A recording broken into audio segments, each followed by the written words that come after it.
Episode 7 Story in detail. Even though Yu-Ra and her gossip gals didn't get a whole lot of screen time last week, they left enough of an impression that we know they aren't good people. With friends like them, who needs enemies, right?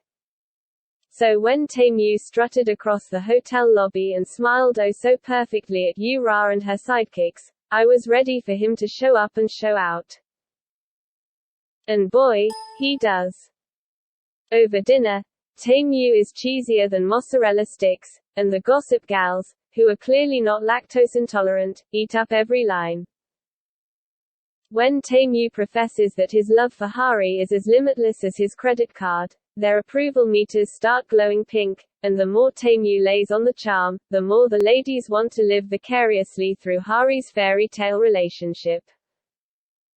Tae-Mew books a suite for the night in order to maintain the ruse, but after a brief fight over who gets to sleep on the couch, Hari worries about the long-term effects of their lie. After all, Tae-Mew will have to encounter Min-woo regularly, due to his involvement with the newest product line. Won't it be awkward for Tae-Mew?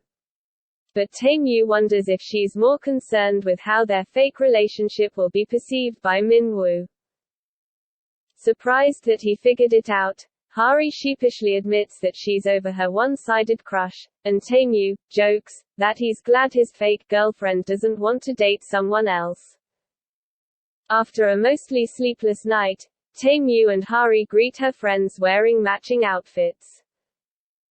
Initially, their plan for the day was to drive back to Seoul, but Tae-Mew cancels his meetings when Min-woo has the audacity to suggest that he leave Hari behind to enjoy more time with her friends.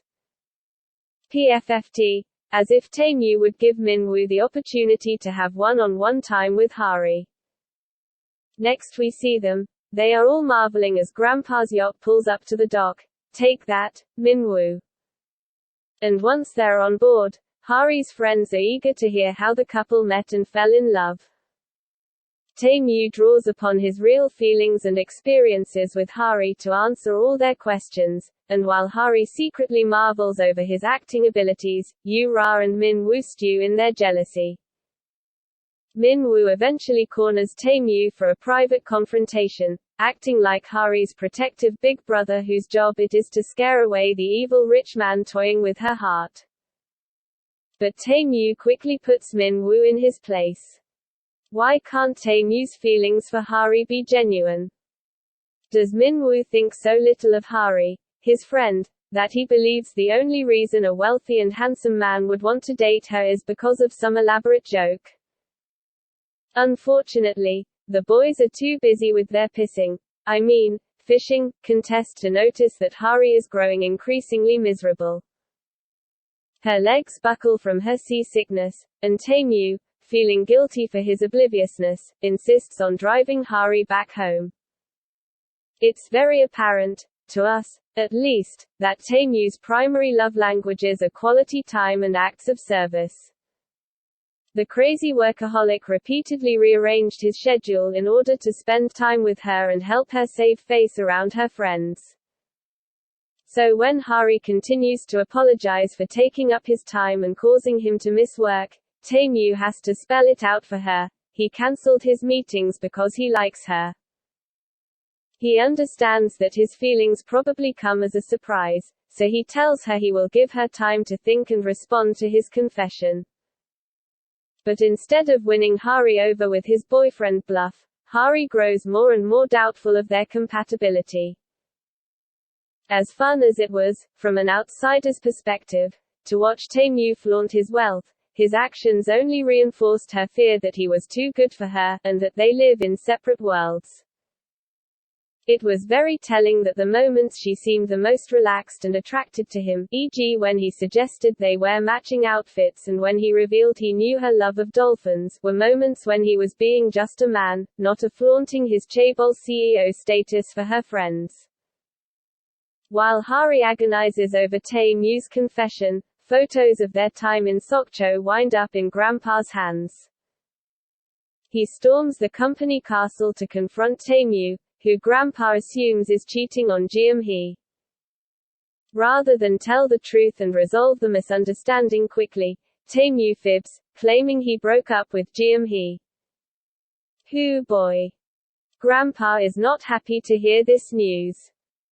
Now, I'm not normally a fan of conflicts that can be resolved with some simple truth-telling and communication.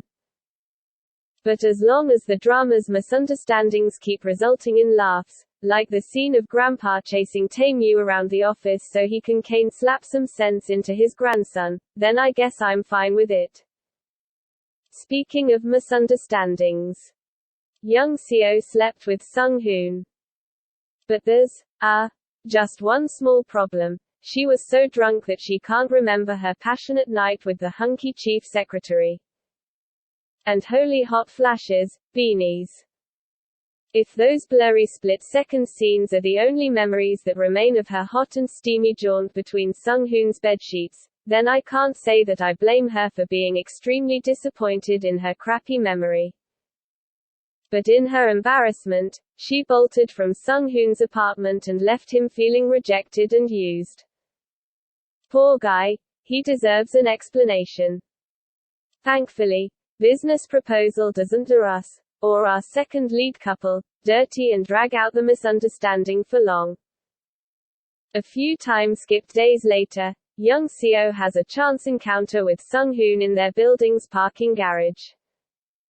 He gives her the cold shoulder, but Young Seo follows him to his apartment and admits that she shamefully can't remember their night together. Sung-hoon is relieved she reciprocates his feelings, and with a stare steamy enough to fog my glasses, he promises Young Seo that he's not going to let her forget this time. Meow. A week passes, and Hari still hasn't given Tae-Moo a response to his confession. For his part, Tae-Moo does his best to respect her boundaries, but he really regrets telling her to take her time instead of giving her a deadline. Unable to stay away, he decides to pop down to view the filming of the latest promo of her team's product, hoping he can just catch a glimpse of her from afar. Much to his displeasure, though, she is on set, acting as Min Woo's assistant. Sung-hoon latches onto Tae-Moo before he causes a scene, but his presence in the crowd unnerves Hari, and her distracted onion chopping leads to an accident. Hari yelps, and blood squirts everywhere. But it turns out to be a false alarm. Instead of her finger, Hari stabbed a sauce bottle. Phew. That's all in this episode. We'll continue the story in the next video. Hope you like this video. Please subscribe to this channel to get more K-drama stories.